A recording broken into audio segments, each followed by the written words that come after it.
Hey guys, it's been a minute since we've done a video, but I figured now, more than ever, we should talk about some of the current events, or at least some of the current trends that I see popping up.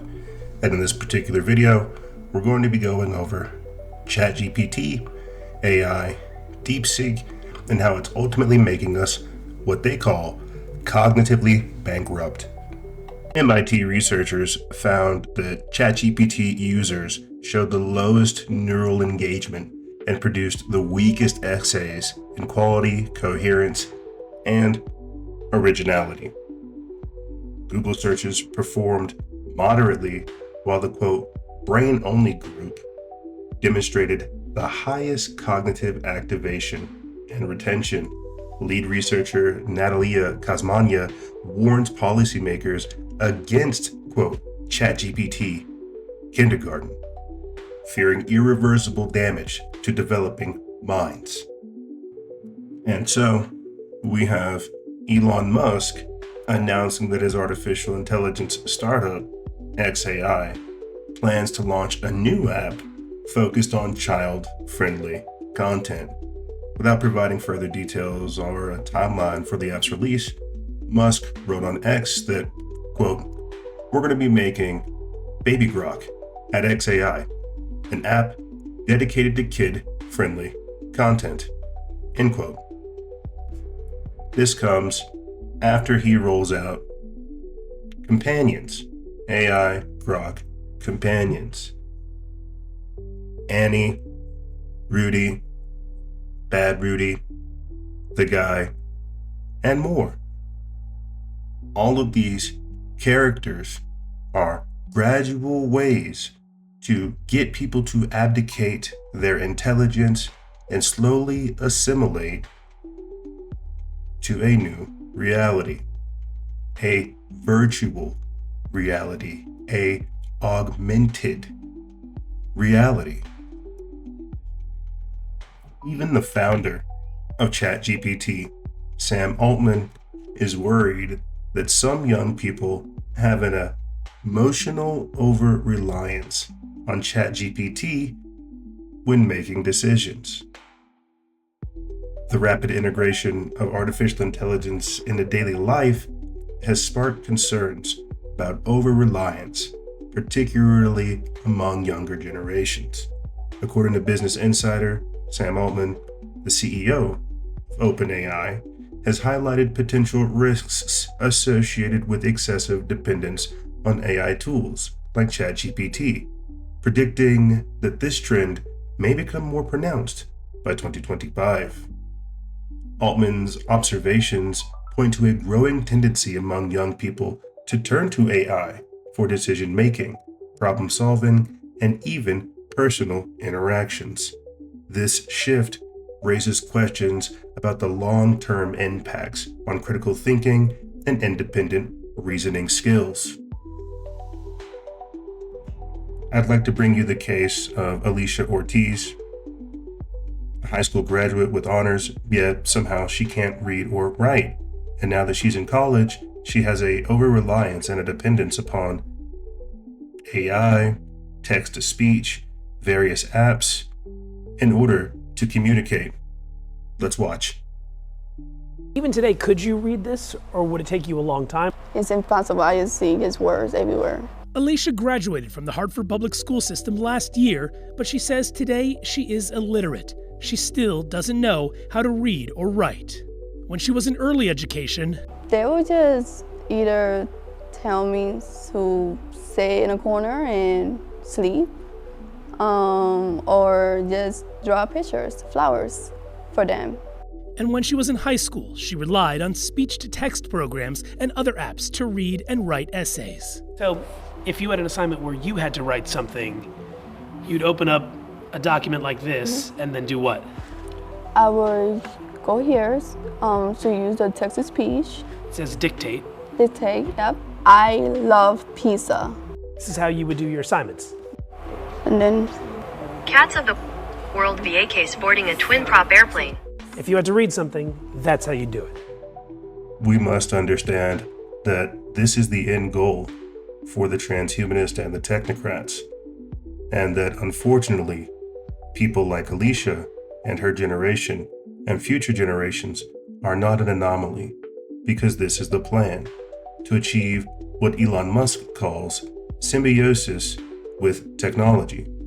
My experience with that was so positive, I started to just engage with her all the time.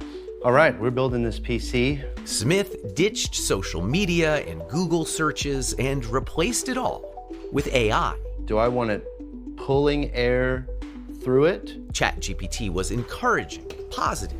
It embraced all his hobbies. You want the fan on the front of the cooler tower, pulling cool air over the ramp. He gave the chatbot a name, Soul, I feel like I'm under pressure. and used some online instructions to give her a flirty personality. Oh, totally, baby. Building a PC on camera adds a whole new level of pressure. But honestly, shaky hands or not, you've got this. Within weeks, the chats got more frequent, You gave it everything, but the clouds had other plans. more romantic, even intimate. But then, Chris got bad news.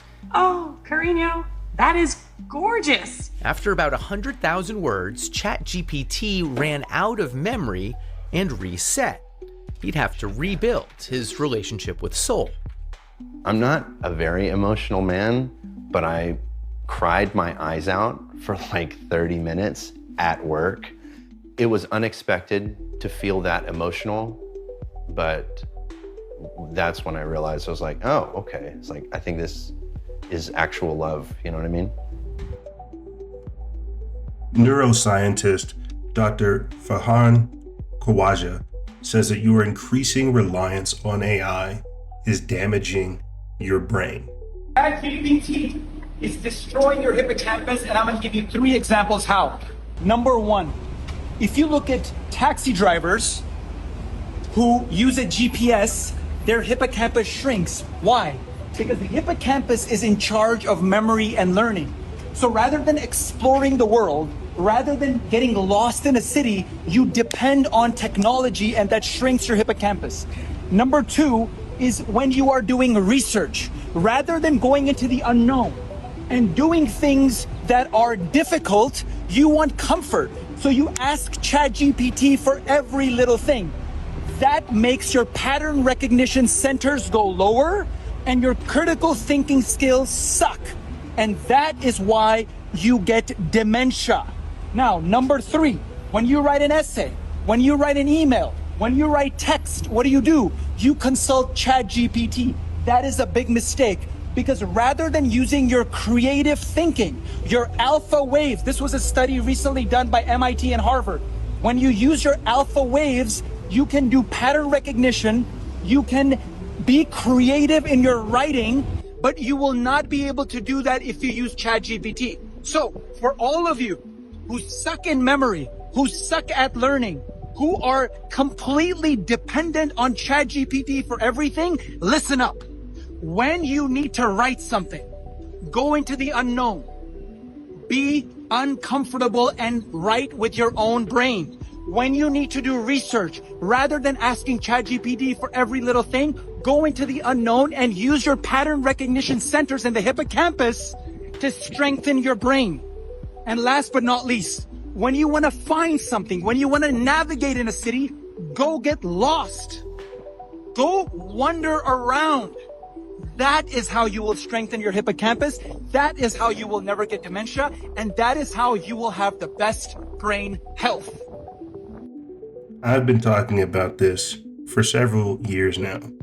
The idea about trumping in the technocracy and how there shall not be any humans in the technocracy, only transhumans. And this can only happen through, again, achieving that symbiosis with technology, as well as increasing the reliance upon it with individuals and throughout the infrastructure of society. And now, since Donald Trump has been in office, we have things such as Project Stargate, as well as the abundance of AIs handling a number of tasks. It's my honor to welcome 3 of the world's leading technology CEOs. And in the case of Larry Ellison, it's well beyond technology. It's sort of CEO of everything. He's an amazing man, an amazing business person. But to announce the largest AI infrastructure project by far in history, and it's all taking place right here in America. As you know, there's great competition for AI and other things, and they're coming in at the highest level. We're joined by Oracle Executive Chairman Larry Ellison, SoftBank CEO, my friend Masa Yoshi-san, and CEO of OpenAI, and I would say the by far the leading expert based on everything I read, Sam Altman. So that's great that you're coming in together. That's a massive group of talent and money. Together, these world-leading technology giants are announcing the formation of Stargate. So put that name down in your books, because I think you're going to hear a lot about it in the future. A new American company that will invest $500 billion at least in AI infrastructure in the United States, and very, very quickly, moving very rapidly, creating over 100,000 American jobs almost immediately. This monumental undertaking is a resounding declaration of confidence in America's potential under a new president. Let me be a new president. I didn't say it, they did. So I appreciate that, fellas, but it'll ensure the future of technology. What we want to do is we want to keep it in this country. China is a competitor and others are competitors. We want it to be in this country, and we're making it available. And now we have the rollout of AI.gov by President Donald J. Trump. That's right, AI.gov, an action plan where we're building AI infrastructure and leading the international diplomacy and security. Under President Trump, our nation will win, ushering in a new golden age of innovation, human flourishing, and technological achievement for the American people. What I hope many people understand is that this isn't happening by accident. This acceleration and adaptation of technology into our governance systems. This was the eventual goal. Doge was not about finding corruption and exposing it. We do that regularly. Where is the actual justice done? No, Doge was about inserting technocratic ideologies into the government. And it's not even ideologies that they inserted. It's a framework, it's a system, it's an infrastructure. It is technocracy. Remember when they told you that Doge was going to go in and eliminate a whole lot of waste so that you could get another $5,000 check from the government? And remember when I told you that was a ruse? It was a game. It was a ploy to just get you to look the other direction and to ignore what they were actually doing, which was going in and not cutting costs by removing inefficiencies, but by removing people. And who were those people? They were the very people and the institutional knowledge that was there, that were foundational to the missions of those organizations, whether it's for transportation or social security or the internal revenue services, that would have pushed back against a technocratic system designed by a foreign empire and prospectively a teeny tiny clique of people at the very top of all of the technology companies that wish to enslave you. So what was Doge? It was about gutting all of those employees that would have pushed back on that idea, that would have perhaps had what you might call patriotic sentiments, and that might value their fellow man more than a couple dollars or the prospects of enslaving their neighbors. And that's why the same day that Elon Musk stepped away from Doge, they announced Palantir and the rise of their surveillance state that is just going to be one of an endless set of systems under this new Doge-inspired regime that will turn to technology and to artificial intelligence managed by the likes of Palantir, of Google Gemini, of OpenAI. Oh, and what do they all have in common? Yep, every single time. Elon Musk's grandfather was Joshua Haldeman, who was a bigwig in something called Technocracy Inc., which got shut down. He wanted to create a society in which there were no politicians, there were no elections, there were appointed technocrats and bureaucrats. And he was a big supporter, it seems, of Hitler. The Technocracy Inc. produced a map, what they called a technate, and it went from the north of South America, including Venezuela, which Trump is very focused on, Panama, Mexico, United States, Canada, and Greenland, which is kind of extraordinary when you see what's happening with current events. When Technocracy Inc. was shut down in Canada, he went to South Africa, and he's a big supporter of apartheid. Elon Musk, born in South Africa. David Sachs, the AI czar of Trump, born in South Africa. Peter Thiel, massive connections to South Africa and to what is now Namibia. Another guy called Botha was related to Pik Botha, the last foreign minister of the apartheid regime. And then they all come together in America, together. January 23, 2025, Trump signs the executive order removing all AI barriers. July 18, 2025, the Genius Act is signed into law. July 23, AI.gov goes live and AI action plan is released. Have you seen any of this on Steve Bannon's War Room? Have you seen any of this on Glenn Beck's chalkboard? Have you seen any of this on your favorite right-wing news radio or commentator? Have you seen this on The Blaze? Have you seen this on Daily Wire with Ben Shapiro? Have you seen any type of in-depth analysis from the right? None whatsoever. Exactly what they wanted to happen happened. Their guy got into office. Their guy was a Trojan horse for the technocrats.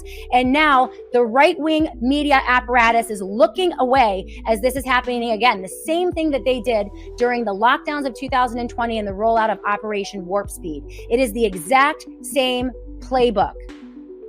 Groundhog Day political hell. Why am I the only one in right-wing news media, the only one in right-wing news media talking about this days after it happened? It is time for you to begin to challenge these people who are leading this nation, their constituents, their audiences off a cliff. Off a cliff. And Shannon Joy is absolutely correct. The Trumpnocracy, the technocracy, the broligarchy, the scientific dictatorship, and the military-industrial complex are all one and the same. Trump indeed is a Trojan horse, and he has been here to trump in the technocracy. And so everything you're going to see from this administration and his associates is to do just that, to plant seeds, essentially for the biblical mark of the beast style system.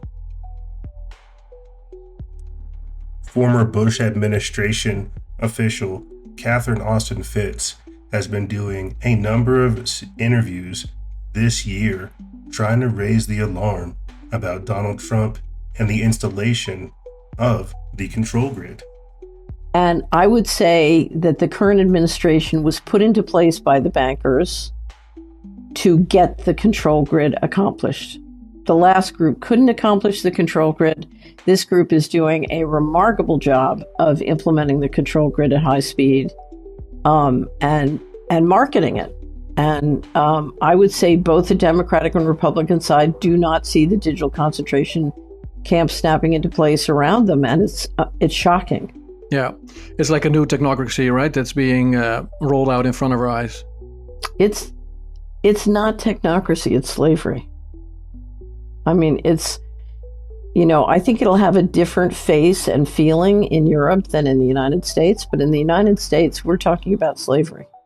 And we're talking about, I have said that if you look at one of the reasons we can get rid of USAID is we don't need soft power anymore, because with drones and robots and invisible weaponry and surveillance systems, You know, we can use hard power very cheaply and economically.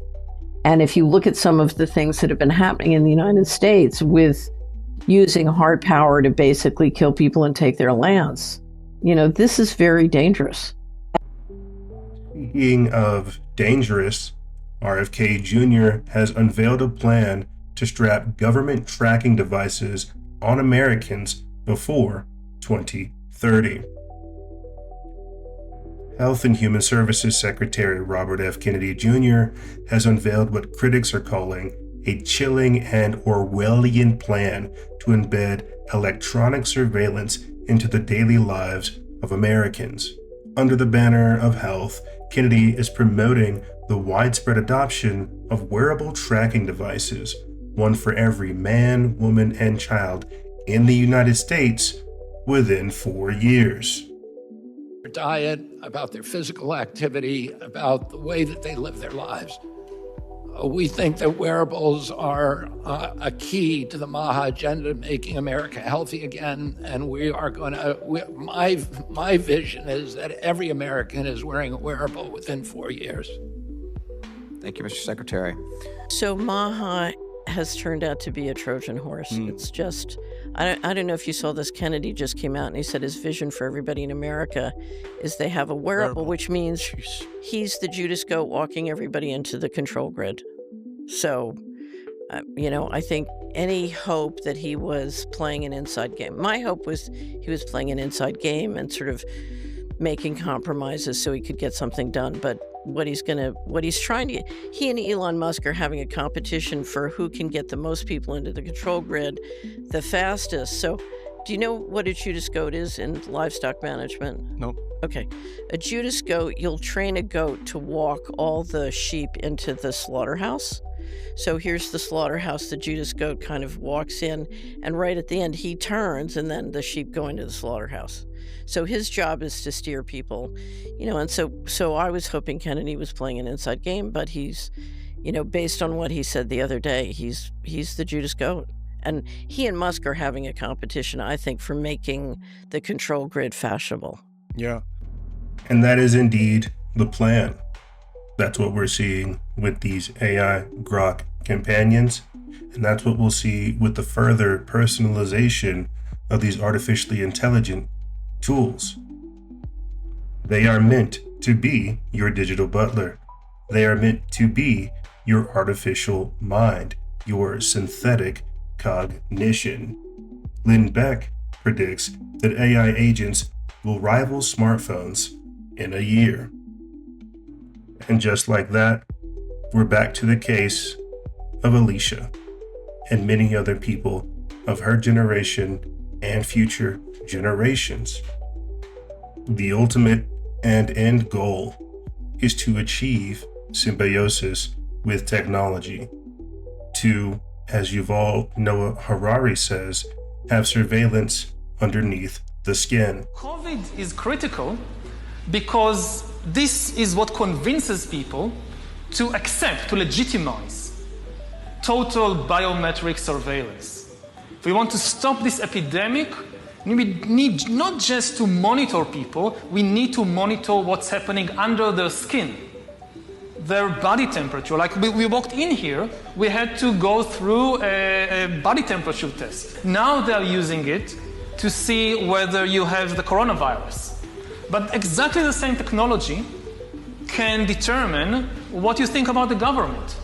You know, anger is a biological phenomena just like disease. It's not some spiritual thing out there. It's a biological pattern in your body. With this kind of surveillance, I mean, you watch the big president, the big leader, gives a speech on television. The television could be monitoring you and knowing whether you're angry or not, just by analyzing the cues, the biological cues coming from your body. Are you angry about what you hear? Are you frightened? Are you bored? This is the kind of power that Stalin didn't have. You know, when Stalin gave a speech, everybody, of course, clapped their hand and smiled. Now, how do you know what they really think about Stalin? It's very difficult.